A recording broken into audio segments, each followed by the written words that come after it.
Hello students, welcome to Rice Ice YouTube channel. I am Amit Karan Chaudhary. Today, in the editorial sections, we can see regulation not bans can protect online gamers. तो the Hindu newspaper अगर हम लोग daily पढ़ते तो देखा जाएगा कि UPC align जो करंट अफेयर्स प्रिपरेशन से और सब्जेक्टिव प्रिपरेशंस हो जाता है। तो इसमें देखा जाए कि ऑनलाइन गेमिंग बहुत न्यूज़ में था क्योंकि ऑनलाइन गेमिंग के ऊपर 2025 में लास्ट ईयर ही एक्ट बना है और इम्प्लीमेंट भी हो गया। ये क्या था ऑनलाइन गेमिंग के ऊपर कि उसमें ब्लैंकेट बैन किया गया कि कोई भी बेटिंग ऐप नहीं चलेगा। इसके लिए अब यूपीएससी का क्वेश्चन आता है कि इसका इम्पैक्ट क्या आता है। कोई भी गवर्नमेंट डिसीजंस होता है, कुछ भी घटना घटता है तो उसका जो इम्पैक्ट होता है वो होता है हम लोगों का मेंस का क्वेश्चंस। तो इसका भी जो आर्टिकल पूरा आर्टिकल है वो रिलेटेड है कैसे इसका इम्पैक्ट हम लोगों के ऊपर आ रहा है। तो we will discuss in the video what is a context, unintended consequences, क्या क्या कॉन्सिक्वेंसेस आया है ब्लैंकेट बैन के कारण। नेक्स्ट एसोसिएटेड थ्रेट्स, क्या क्या थ्रेट्स उसके साथ और आ रहा है, क्या क्या security threats, economic threat, societal threats. Then international best practices, globally क्या क्या बेस्ट प्रैक्टिसेस यूज हो रहा है। सेकेंड लास्ट में है वे फॉरवर्ड एंड कंक्लूशंस, क्या हम लोग अच्छा कर सकते हैं एंड एक वेल कंक्लूशंस।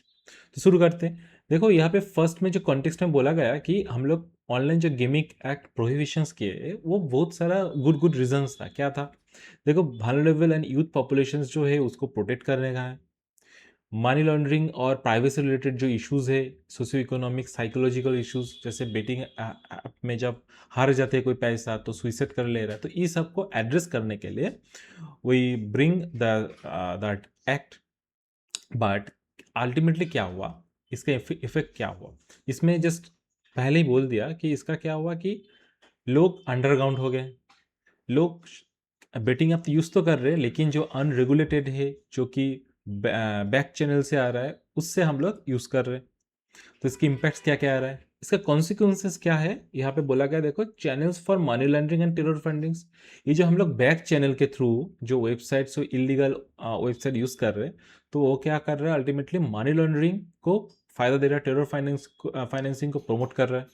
सेकेंड बोल रहा है कि ऑफशोर प्लेटफॉर्म्स यूजेज इंक्रीज हो गया। ये क्या है? ऑफशोर प्लेटफॉर्म्स मीन्स जो फॉरेन प्लेटफॉर्म्स है वो इलीगली यहाँ पे वो यूज हो रहा है फॉर थ्रू वीपीएन के जरिए। बैन तो किया गया लेकिन वीपीएन के जरिए वो हम लोग यूज कर रहे हैं, तो अल्टीमेटली यूज नहीं हो रहा है। तो ये था कॉन्सिक्वेंसेस। अब ये बताइए कि ये कॉन्सिक्वेंसेस हम लोग एक थॉट्स देता है, एक बड़ा विजन देता है कि क्या क्या कॉन्सिक्वेंसेस हो रहा है, लेकिन एक्चुअली यूपीएससी में पढ़ने लिखने के लिए जब मेंस में हम लोग आंसर लिखेंगे ना, तब बहुत सारा पॉइंट्स हम लोग को देना पड़ेगा, जनरेट करना पड़ेगा। तो this initiative will provide you the basic और advance level analytical level value addition notes. तो हम लोग कॉन्सिक्वेंसेस क्या हो सकता है, देखो। The unintended consequences, first pushed user underground, user को पहले तो अंडरग्राउंड पे भेज दिया। कैसे? हम लोग अंडरग्राउंड मतलब कि जो सामने दिखाई नहीं दे रहा लेकिन हो रहा है, तो पुश्ड यूजर अंडरग्राउंड। सेकेंड क्या हो रहा है, boosted illegal international platforms, international जो प्लेटफॉर्म्स है इलीगल्स, वो हम लोग बूस्ट कर रहे हैं क्योंकि अंदर ही अंदर टेलीग्राम के थ्रू, ठीक है, इनक्रिप्टेड एप्स के थ्रू वो ऑनलाइन पे आ रहा है। Then created a shield for serious crime, serious crime के लिए एक शील्ड बनते जा रहा है क्योंकि टेलीग्राम के थ्रू, व्हाट्सएप के थ्रू पैसा पेमेंट जो हो रहा है उसके ऊपर कॉइन्स खरीदना बेचना करके यहाँ पे पूरा एक तो सीरियस क्राइम का अड्डा बन गया। देखो, फोर्थ है striped away all player protections. पहले अगर रेगुलेटेड ऐप रहता तो प्लेयर के प्रोटेक्शंस रहता। क्या प्रोटेक्शन? जब मानी हम लोग दे रहे हैं तो उस हिसाब से गेम चलता, एक रूल ऑफ लॉ था। लेकिन जब गवर्नमेंट का सुपरविजन के बाहर काम हो रहा है तो वो वाला प्रोटेक्शंस नहीं मिल रहा है। फिफ्थ में render tech block if ineffective, tech block को इनइफेक्टिव कर दिया। कैसे? वीपीएन यूज करके दूसरे नेशंस का ऐप हम लोग चला रहे हैं, गेमिंग बेटिंग ऐप कर रहे हैं, तो अल्टीमेटली क्या हो रहा है कि हम लोग जो बैन किए हुए जो एक्ट पास हुआ है वो इनइफेक्टिव हो जा रहा है। देन क्या कर रहे हैं, देन और अदर्स इम्पैक्ट क्या क्या है, क्यों क्यों और रेगुलेशंस हम लोग को लाने का जरूरत है बा उसमें बदलाव करना जरूरी है। क्यों? देखिए, ministry of electronics and information technology ऐसा 8000 के ऊपर वेबसाइट्स को क्या किया, बैन कर दिया, जो कि ऐसे साइबर क्राइम और फिनेंशियल इरेगुलरिटीज के साथ लिंक्ड था। लेकिन उसका रिजल्ट क्या हुआ? उसका रिजल्ट कुछ नहीं निकला। इसका रिजल्ट देखो कि मीडिया रिपोर्ट्स बोल रहा है कि अभी भी जो ऑनलाइन बेटिंग के कारण बहुत सारा सुइसाइड घटना घटा है। तो इसके साथ क्या हो रहा है, बोलते कि इलीगल वीपीएन और इन टू इन इंक्रिप्शन। हम लोग जानते हैं कि हम लोग का चैट कोई पढ़ नहीं सकता, जो कि व्हाट्सएप और टेलीग्राम पे, तो इन टू इन इंक्रिप्शन से तो उसका इस्तेमाल करके बहुत सारे इलीगल काम चल रहा है, टेरर फाइनेंसिंग चल रहा है।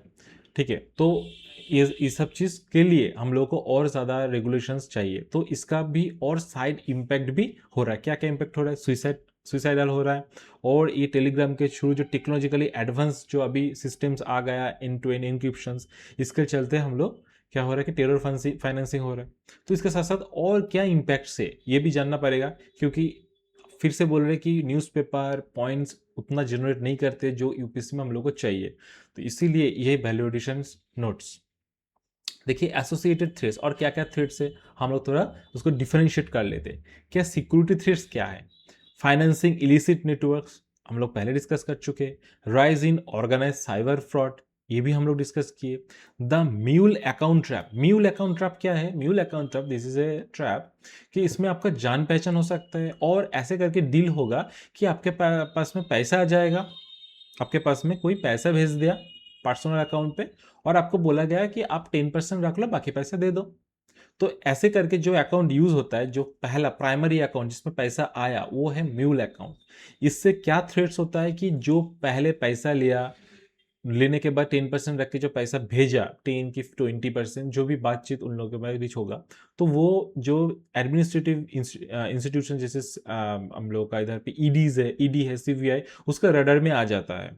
तो उसके कारण वो प्रॉब्लम पे फेस करता है और इसी चलते ऐसे करके मनी लॉन्ड्रिंग होता है कि कोई एकदम नॉर्मल पीपल्स के पास, रूरल बैकग्राउंड पीपल्स के पास पैसा आया और उसके थ्रू कुछ पैसेंजर्स रख रख के वो पैसा फिर रिटर्न कर देता है दूसरे अकाउंट पे, तो इसको बोलते हैं कि म्यूल अकाउंट। तो ये एक ट्रैप है। देन इकोनॉमिक थ्रेड्स, क्या क्या इकोनॉमिक थ्रेड्स है, tax lock, massive tax loss. हम लोग अगर रेगुलेटेड रहता, गवर्नमेंट इसके ऊपर 20% के 28% आई थिंक टैक्स लेता था, तो वो तो टैक्स नहीं मिल रहा है गवर्नमेंट को। ऊपर क्या हो रहा है, जनता तो यूज कर रहे बेटिंग ऐप, लोग यूज कर रहे, तो क्या पैसा दूसरी जगह पे जा रहा है, गवर्नमेंट के पास नहीं आ रहा है। Then outflow of national capital, हम लोग का पैसा बाहर के देश में जा रहा है क्योंकि हम लोग बाहर के ऐप ही यूज कर रहे हैं इलीगल थ्रू में। थर्ड सोशल थ्रेड्स, क्या क्या सोशल थ्रेड्स है, जीरो कंज्यूमर प्रोटेक्शंस, कंज्यूमर का there is no consumer protection in this process, क्योंकि कोई रेगुलेशन ही नहीं, कोई रेगुलेटर नहीं है, सब चल रहा है ब्लैक चैनल पे। Then unchecked public health crisis, क्या अनचेक्ड क्यों है, क्योंकि यहाँ पे कहाँ पे कौन पैसा दे रहा है, कैसे पैसा गवा के पैसे, कैसे फिनेंशियल फ्रॉड होने के बाद वो सुइसाइड कर रहा है, अल्टीमेटली इसका मतलब है कि सुइसाइड। तो कैसे पब्लिक हेल्थ का क्राइसिस बन रहा है। देन न्यूज़पेपर ने बोला कि कुछ इंटरनेशनल बेस्ट प्रैक्टिस भी है। कैसा है, यूनाइटेड अरब एमिरेट्स वो क्या कर रहे हैं, बहुत स्ट्रिक्ट लॉ बनाया। अब बनाने के बाद उन्होंने बोला कि देखिए जो डिपॉजिट है उसका लिमिट्स तय होना होगा, कि बहुत सारा मेरे पास जितना है मैं होशो हवस खो के बस जोश जोश में मैं पैसा दे दिया और गवा के सुइसाइड किया, नहीं ऐसा नहीं होगा, एक लिमिट तक आप डिपॉजिट कर सकते। देन हार्म प्रिवेंशन सेफगार्ड भी रहना होगा। और उसके साथ साथ श्रीलंका भी कुछ नियम लाया है। वो क्या बोल रहा है कि सब एक सेंट्रल अथॉरिटी बनाया और जो भी इससे रिलेटेड बेटिंग ऐप रिलेटेड है उसको एक रेगुलेशन के अंदर आया, strict regulations, consolidate oversight and bring offshore online activity with in a clear domestic regulations. बाहर का भी जो ऐप है वो एकदम क्लियर डोमेस्टिक रेगुलेशन के अंदर लाया। हम लोग भी नोट्स में इंक्लूड किए कर दिए कि international bet practice UAE and Sri Lanka. इसके बाद देखो जो क्या क्या करने के लिए बोला है, वे फॉरम में बोला गया कि regulated domestic framework with accountability and consumer safeguard, जो कि चाहिए अकाउंटेबिलिटी चाहिए, पैसा जब दे रहे हैं कंज्यूमर्स तो उस हिसाब से उनका सर्विस भी हो। Then allowing the space to dominate by offshore operator beyond domestic oversight, तो हम लोग को ओवरसाइट करना पड़ेगा, हम लोग को चेक रखना पड़ेगा जो कि फॉरेन प्लेयर्स है, फॉरेन गेमर्स है, उनको जब पैसा डील कर रहे हैं, बेटिंग डील कर रहे हैं, तो उसको ओवरसेट करना पड़ेगा, डोमेस्टिक लॉ के अंदर आना पड़ेगा। और क्या क्या बोल रहा है कि इससे क्या होगा कि गवर्नमेंट जो टैक्स बेनिफिट्स होगा उससे ये लॉ को और इस सिस्टम इकोसिस्टम को और स्ट्रेंथ करना पड़ेगा। तो वही वे फॉरवर्ड हम लोग को चाहिए, क्योंकि उस वे फॉरवर्ड में तो हम लोग मीन्स आंसर नहीं लिख पाएंगे, so we have to they are 5 4 or 5 way forwards. So shift from prohibition to pragmatic regulations. We need to shift. क्यों? एकदम अगर प्रोहिबिट कर देते हैं तो इतना कुछ प्रॉब्लम्स आ रहा है, अगर हम लोग रेगुलेट करते हैं और स्ट्रिक्ट तरीके से तो इसका सॉल्यूशन निकल सकता है. Then establish centralise regulatory authority. हम लोग एक सेंट्रलाइज रेगुलेटरी अथॉरिटी चाहिए, यूएई और श्रीलंका के जैसे बनाया है वैसा. Then deploy physical dividends for public goods. Then हम लोग जो पैसा कमाएंगे ऑनलाइन रेगुलेशन गेमिंग से तो उसको पब्लिक गुड्स में यूज करेंगे. Strengthen cooperative federalism. Central state एक साथ काम करेंगे क्योंकि गैम्बलिंग ऐप ये सब स्टेट के अंदर भी आता है.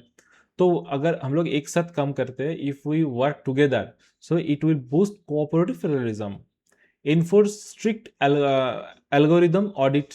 तो हम लोग को जो एल्गोरिदम का, क्योंकि बहुत सारा टाइम के बायस एल्गोरिदम रहता है, जैसे हम लोग ऑनलाइन बेटिंग गेम खेलते हैं तो हम लोग को कभी कभी लगता ही है कि ये एल्गोरिदम गलत है, हम लोग को फॉर में नहीं है, तो ये स्ट्रिक्ट एल्गोरिदम को ऑडिट करना चाहिए. देन देखो कंक्लूशंस ये रेडीमेड कंक्लूशंस है जो कि मेन से में आप लोग लिख सकते हैं कि transitioning from prohibition to smart regulations will secure India's digital borders by replacing blanket bans को रिप्लेसिंग करने से. And licensing framework, policy makers can eradicate offshore syndicates. जो ऑफशोर से बाहर का ऐप से वो हम लोग निकल सकते हैं. Then safeguard vulnerable demographic. हम लोग का पॉपुलेशंस को, वल्नरेबल पॉपुलेशंस को प्रोटेक्ट कर सकते हैं. Channel revenues into tech driven enforcement. हम लोग पैसा भी बना सकते हैं, गवर्नमेंट पैसा भी कमा सकता है. तो ये जो टोटल आर्टिकल हम लोग दिए हैं, ये पढ़ने के बाद इसका जो डिटेल्स अगर आपको चाहिए सीए तो हम लोग वेबसाइट विजिट कीजिए तो उसका पूरा आर्टिकल डिटेल्स में है. और इसके बाद ये मेंस का क्वेश्चन अटेंड कीजिए. Blanket bans on online gaming are often counter productive in the digital age. जो हम लोग देखे. Discuss the context of rise of offshore betting platform. क्यों बना है ऑफशोर बेटिंग प्लेटफॉर्म, क्यों मतलब इंक्रीज हो रहा है, and need for a robust regulatory framework. तो ये 15 मार्क का क्वेश्चन है, 15 मिनट टाइम लेके लिख के हम लोग को वेबसाइट में सबमिट कीजिए. Will evaluate it and send you. And for more current affairs preparations, please visit Rise Size websites and Rise Size YouTube channel. All the best, students.